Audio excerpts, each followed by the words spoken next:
Dans ce premier épisode des Actus, l'Alpine A110 qui sera finalement vendue jusqu'en 2026. La Lamborghini Temerario qui dépassera peut-être les 1000 chevaux. L'acteur Vin Diesel veut un retour à plus de car culture dans les épisodes de la saga Fast and Furious. Une bombinette Sbarro sur base de Ferrari 308 disponible aux enchères. Et la Jaguar Type 01 qui se concrétise pour 2026. Et ben c'est parti.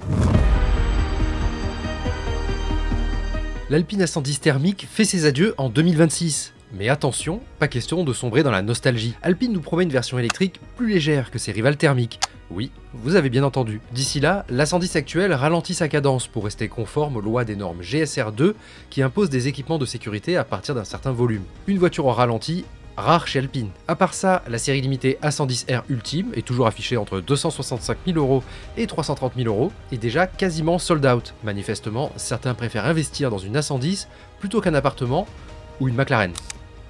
Bon, ok, sans le malus. Et franchement, qui peut leur en vouloir? Bref, 2026, l'année de la révolution. Une A110 électrique débarque avec une plateforme taillée sur mesure. Lucas de Meo, patron de Renault, assure que cette Alpine ne prendra aucun gramme superflu, même avec des batteries. Imaginez un gâteau sans gluten ni sucre, mais qui serait encore délicieux. Une prouesse qui paraît surréaliste, ou italienne.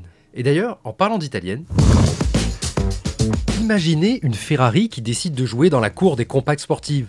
Voilà la Sbarro Super 8, un concept unique présenté au Salon de Genève en 1984. Sous son capot arrière, un V8 Ferrari de 2,9 litres, issu de la 308 GTB, développe 260 chevaux.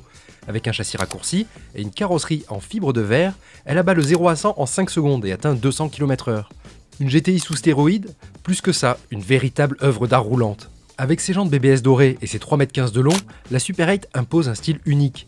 À l'intérieur, c'est du grand luxe, cuir marron, bois précieux et volant Momo, rappelant ses racines Ferrari.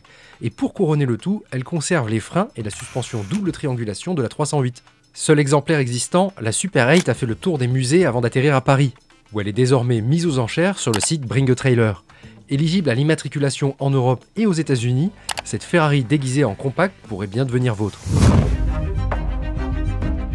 Avec ses 920 chevaux déjà impressionnants, la Lamborghini Temerario n'a pas dit son dernier mot.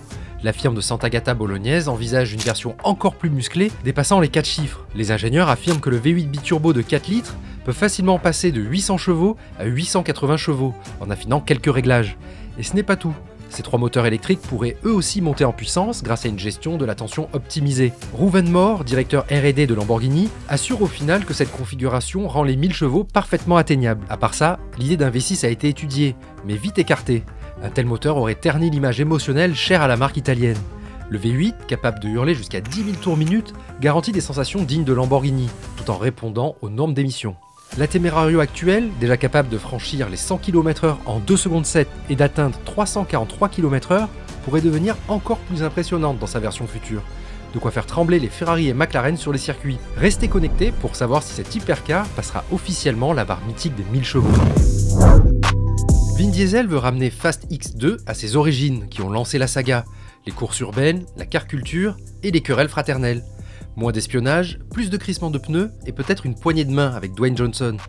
Depuis quelques films, Fast and Furious ressemble plus à un mélange entre Mission Impossible et un épisode de Top Gear sous stéroïdes qu'à une ode à la culture urbaine automobile. Mais Vin Diesel veut rappeler que parfois, moins d'hélicoptères explosifs et plus de bitume suffisent à faire vibrer. Des vraies courses de rue, des cascades sans surenchère et une belle réconciliation, a-t-il écrit, sans préciser si Hobbs et Dom s'échangeront des coups de poing ou des poignées de main. Bref, si vous espériez un voyage dans l'espace avec des tanks volants, désolé, ce sera pas le bon épisode.